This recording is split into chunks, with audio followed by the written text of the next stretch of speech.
cool beans. Publish.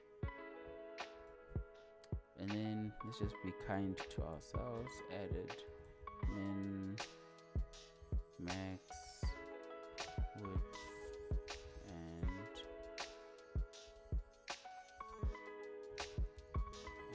height. Oh, that's not ready for publishing yet. Cool. Now, all layout new features. I think we can stop that. Card.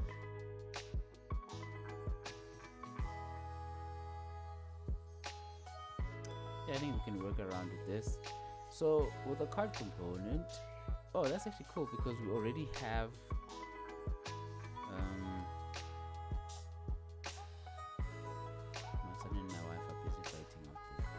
we already have a grid, a row of objects.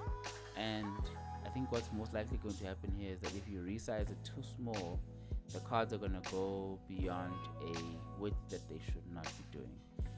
So we can apply wrap here. This is going to be cool. But also, okay, let's do it this way. Let's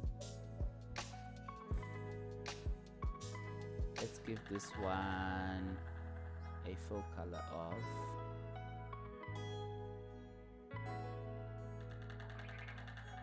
right. That's the full color. Then we're gonna tell this thing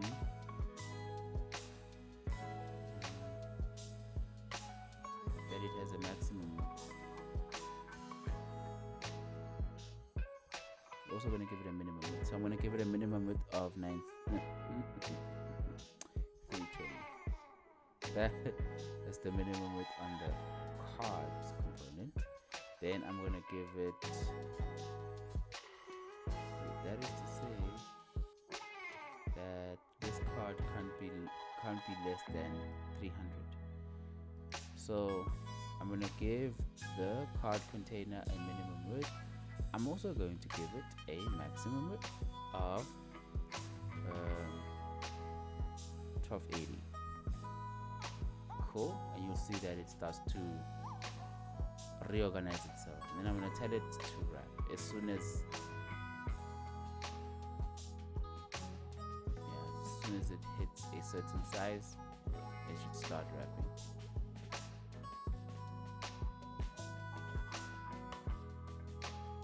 Our work's not complete.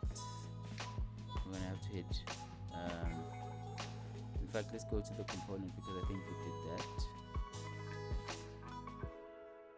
and we're gonna give it a minimum width of 300. As soon as it gets to 300, you'll start to see that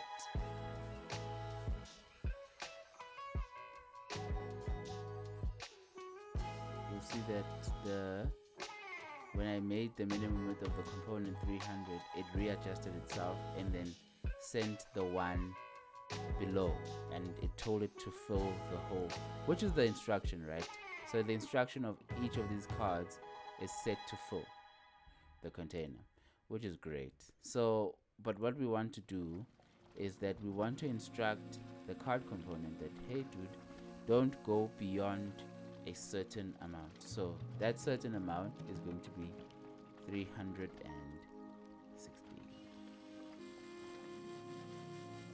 Maximum width 360.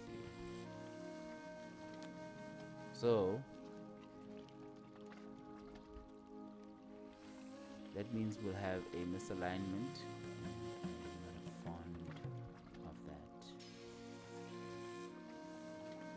That one is set to 300, and that's within the minimum width. So what we can do,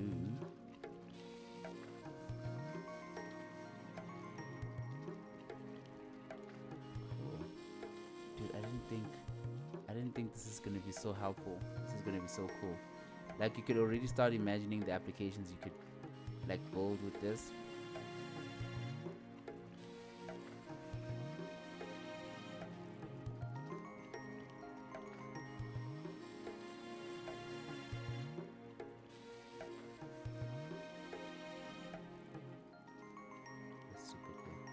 So I'm gonna set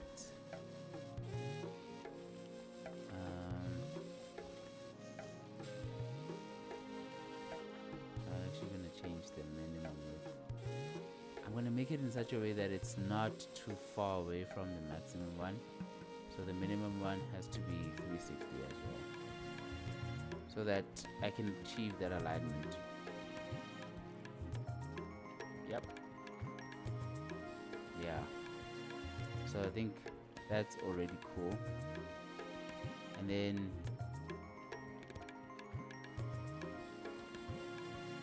that's mobile.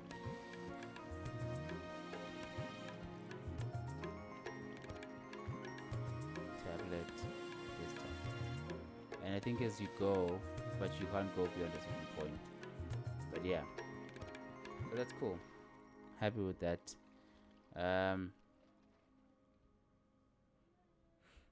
How was this constructed again?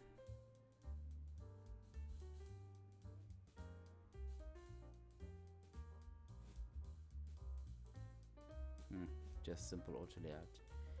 That's cool. So we're refactoring our work, and it makes sense. Tables are tricky, so it is what it is. We'll take we'll take the good with the bad. This has been published, so that's fine. And now what's happening here in tokens?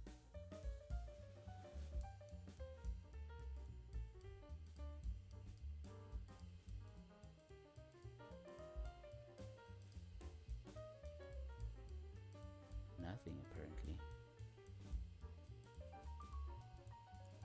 Control-Shift-T.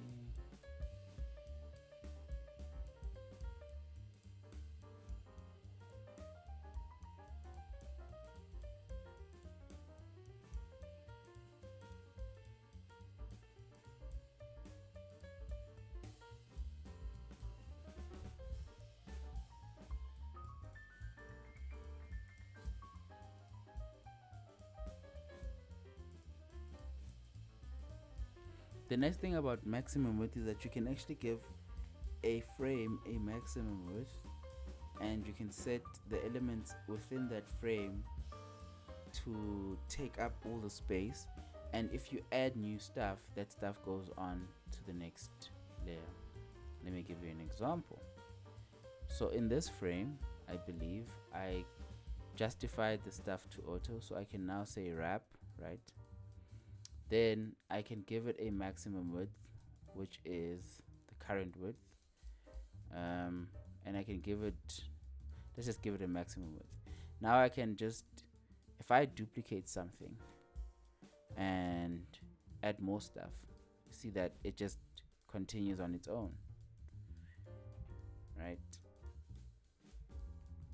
So that's the cool thing, is that now you, in addition to having the power of flexible frames with that auto layout gives you, you can also have flexible but to a reasonable stopping point.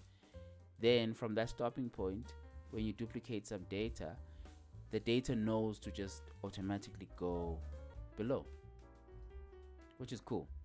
You can do it also height wise, right? So I could say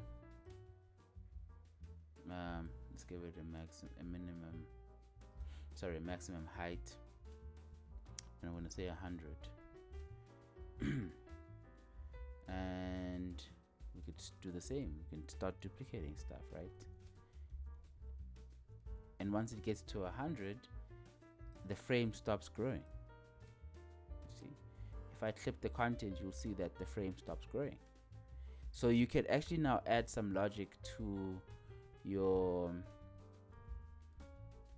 frames, and they should behave like real life data. So you could say, for a text frame, for example, you could give that text frame a maximum. You can actually tell it to fill the container, and I'll just duplicate this.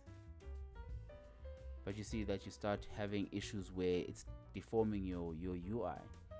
I think the best one to do for this one is to actually set it to truncation and have a maximum number of lines.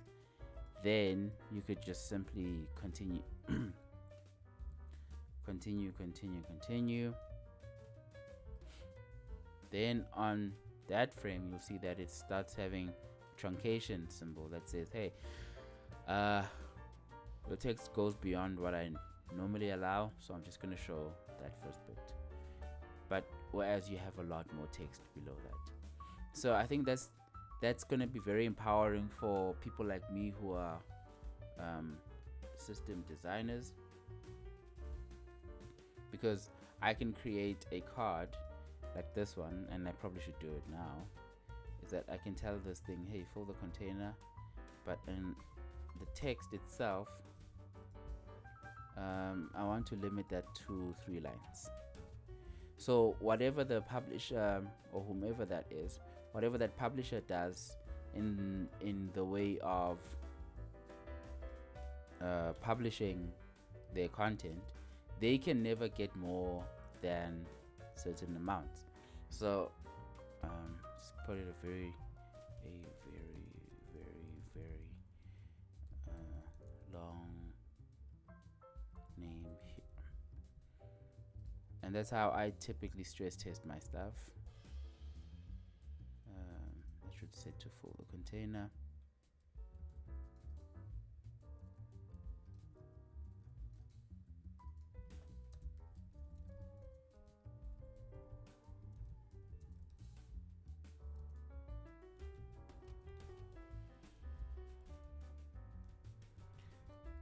Cool, right?